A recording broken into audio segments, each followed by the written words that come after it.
suci itu paling bahaya dalam sejarah. Ngiling-ngiling santri sing khusuk-khusuk. Mulane mboten niki sejarah. Mulane Kiai Memun, Kiai ngalim rata-rata gedeng santri khusuk dalam hal sejarah. Akhirnya ono kelompok sing sok khusuk, yaiku moh tukaran, ya moh partai, moh kelompok-kelompokan. Ngerasa bener dhewe iku disebut kelompok Khawarij. Wong Khawarij iku darani dosa gedhe murtad saking khusuke.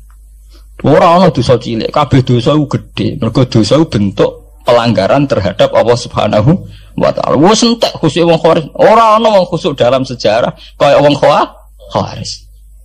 Tapi saking khusuke duwe akibat Ali yo darani salah, Muawiyah yo darani salah.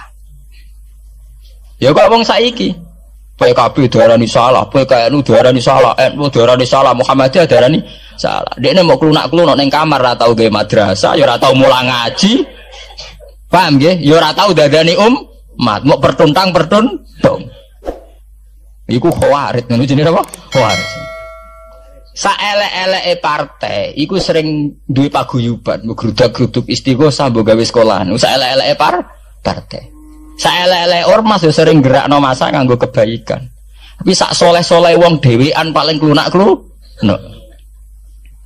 Jal ning nggo madrasah dhewe, nek ora gawe proposal lho. Nek ora ngono donyane entek, padahal donyane mok sapi kuru entek. Iku nggo pondasine tok ora cukup. Nggo pondasine tok mboten apa? Cukup. Wes wong soleh paling apik sak donya, umpamane niat gawe masjid lho. Ndadekno pondasine tok apa gretok ora ngarah cukup. Ada sing rapati soleh lewat partai, proposal sana sini masjidnya jadi mewah, mbok duit subhat, mbok haram, mbok abang, mbok ijo, bos. Akhirnya wong Khawarij gawe satu kelompok sing ngalalno darai Ali, yo ngalalno darai Muawiyah. Akhirnya matek dipateni wong Khawarij. Sampai sekarang. Para teroris, para bom bunuh diri itu rata-rata berangkat dari orang yang sudah anti sama kepartaian, anti sama golongan, merasa suci sendiri, kemudian banyak terjadi bom bunuh diri dan sebagainya. Itu sejarahnya panjang. Memang samu gampang tapi urip ya. Sebab itu semenjak itu sudah ulama-ulama itu tidak senang sama orang yang merasa sok suci sendiri, benar. Loh, saya sering ditanya, Gus, sampean itu kan tidak berpartai. Terus kalau organisasi di Indonesia yang kamu ikuti apa? Tak jawab. Asal NU atau Muhammadiyah itu mayoritas. Saya hanya ada di antara dua itu. Asal mayoritas, masih mayoritas. Soal aku tidak pengurus, memang tidak pengurus. Tapi saya milih di antara NU atau Muhammadiyah. Asal masih mayoritas. Secara organisasi lah. Bahwa per detail perilaku kita karena kita punya ilmu. Ya mungkin kita punya keekhasan sesuai kapasitas masing. Tapi kita harus milih salah satu NU atau Muhammadiyah. Karena ya Nabi sering pesan bahirul muslimin wa man sadza fin nar alaikum bil jamaah fa inna yadawahi ma'al jamaah wa man sadza fin nar. Kamu harus ikut kelompok mayoritas. Kamu enggak boleh hidup sendiri. Wa man sadza fin nar, yang merasa benar sendiri masuk neraka. Ya karena itu tadi ada madrasah karena dibikin kelompok NU. Nanti ada sekolahan modern yang menjadi izzatil Islam wal muslimin melawan wong Kristen atau wong fasik ya sekolahan Muhammadiyah. Ngerono madrasah, ono turutan, ono lagar penceng, jasane wong ono sekolahan sing iso bersaing mbek non muslim wae Muhammadiyah. Ya itu saja kita. Karena kalau tidak direduksi begini, kita akan ikut kelompok-kelompok kecil yang merasa benar sendiri. Misalnya kelompok-kelompok yang kecil-kecil sing aneh-aneh. Itu kan mereka lebih orisinil. Tapi saat orisinil kelompok kecil itu luwih ngeri. Misalnya kayak kemarin ada kelompok An-Nazir.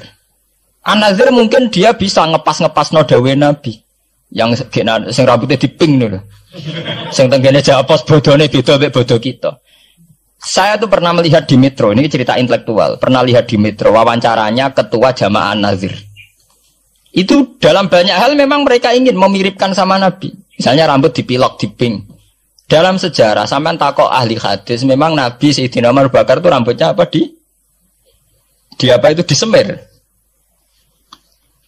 Terus mereka kalau sholat isya itu akhir. Katanya Nabi kalau sholat isya sulusul lail. Dan sebagainya. Tapi apa sisi yang dari itu terus kemudian merasa persis Nabi? Wong Nabi itu macam-macam. Beliau hidup itu berapa tahun? 23 tahun. Semenjak beliau jadi Nabi itu ngalami kenabian minten 23 tahun. Dan itu punya ikhwal-ikhwal yang rawan ada nasah mansuh. Seperti sekarang di Pondok Indramayu di mana-mana ada satu kelompok yang nganggap kehidupan sekarang itu adalah periode Makkiyah. Periode Makkiyah itu satu periode yang dimana sholat wajib rapati wajib, zina rapati haram, nyabu rapati. Ya ada kelompok-kelompok di kota-kota begitu. Di kota-kota juga banyak orang yang sama orang zina itu biasa, sama orang nyabu biasa. Mereka sendiri tetap mengharamkan zina, tapi nggak perlu dilawan. Sehingga polemik ketika FPI begitu ada yang mengatakan periode sekarang itu mirip Makkiyah, di mana kemungkaran nggak perlu dilawan, yaitu bil hikmati wal mau'izatil hasanah. Ada orang yang menafsirkan Islam sekarang itu sudah periode Madaniyah, sehingga kemungkaran harus dilawan. Yang kayak FPI itu yang anggap sekarang sudah periode Madaniyah. Lah itu kan artinya begini, semua itu toh mengklaim mirip-mirip niru Kanjeng Nabi. Masalahnya semua itu juga ngeklaim mirip-mirip niru Kanjeng Nabi. Terus kemudian ini cerita Malik ahli sunnah. Kemudian sejarah memanjang. Sausi Ali bin Muawiyah keok, Sayyidina Ali keok di putra Sayyid Husain. Sayyid Husain kon ngakoni pemerintahane Yazid teng Syam. Sayyid Husain boten kersa. Idzan al mautu khairun li. Kalau begitu lebih baik mati. Terus dibantai teng Karbala. Bonus. Ketika dibantai di Karbala malah melahirkan trauma lagi. Wong Islam sing model tipikal Sunni tetap melok Yazid. Tipikal Sunni bukan Sunni, tipikal Sunni. Artinya melok Yazid wes ora usah dituntut dendam, malah ra ono bare. Akhirnya gak dendam. Kelompok Syiah iku apa-apaanan, putune Nabi kapundhut kok dingin-dingin saja. Kudu ono revolusi, akhirnya revolusi. Sing nglahirno kelompok Syiah kanthi sak mangke. Karena kelompok Syiah itu berangkat dari tragedi Husain, semua penanggalan Syiah mengacu 10 Muharram di tanggal kabudute Sayyid Husain, dan revolusi Syiah selalu mengacu kebangkitan Sayyid Husain. Nah ahli sunnah mulai dulu karena melihat fenomena semua macam-macam us pokoknya kayak orang Indonesia iki. Dan buatan derek-derek mulai dhisik. Bon, begitu terus sejarah sampai lahirnya sejarah intelektual. Nah sejarah intelektual sejarah paling nakalan. Jadi mau resiko terus ujuk-ujuk dari sejarah intelektual yaitu yang diikuti kados Mbah Hasyim Asy'ari, Mbah Fadl, ulama-ulama. Terus wonten panduan ahli sunnah secara gampang. Artinya secara gampang begini. Ahli sunnah itu siapa? Orang yang dalam bermadzhab fikih mengikuti ahadul madzahib al-arba'ah. Orang yang dalam ilmu kalam mengikuti Abu Musa al-Asy'ari atau Abul Hasan al-Maturidi. Orang yang dalam tasawuf mengikuti Imam Junaid, Abul Qasim al-Junaidi atau Syekh Abdul Qadir al-Jilani. Ya begitu. Tapi kan mereka-mereka yang jadi panutan kita kan orang yang baru datang kemarin. Masa sahabat sabarani ahli sunnah? Tabiin, masa tabiin pengikut Abu Musa al-Asy'ari? Bisa endi tabiin Abu Musa al-Asy'ari? Masa Sayyidina Umar pengikut Imam Syafi'i? Wong dhisik Sayyidina Umar. Nah itu jenenge pembakuan sejarah secara intelektual. Artinya karena mendefinisikan ahli sunnah itu kangelan. Sebab ahli sunnah itu wong sing ciri utamane iku Syafi'i atau Maliki atau Hanafi. Dalam akidah ada Asy'ari atau Matu. Ya begitu saja. Ya sesuai secara kultural kalau di Indonesia ditarif ahli sunnah sapa ya nara NU ya Muhammadiyah. Karena Wahabi itu klaim ahli sunnah, sama jangan salah paham. Wahabi sendiri itu menurut konvensi internasional itu masih ahli sunnah. Ya.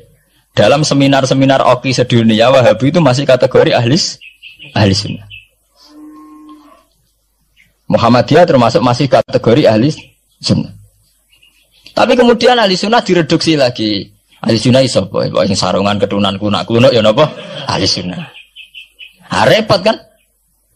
Akhirnya secara global digawe takrif ahli sunnah itu sapa? Sing ora jelas sikape. Lah anak Syiah sing wani Amerika, takrif itu berkembang terus.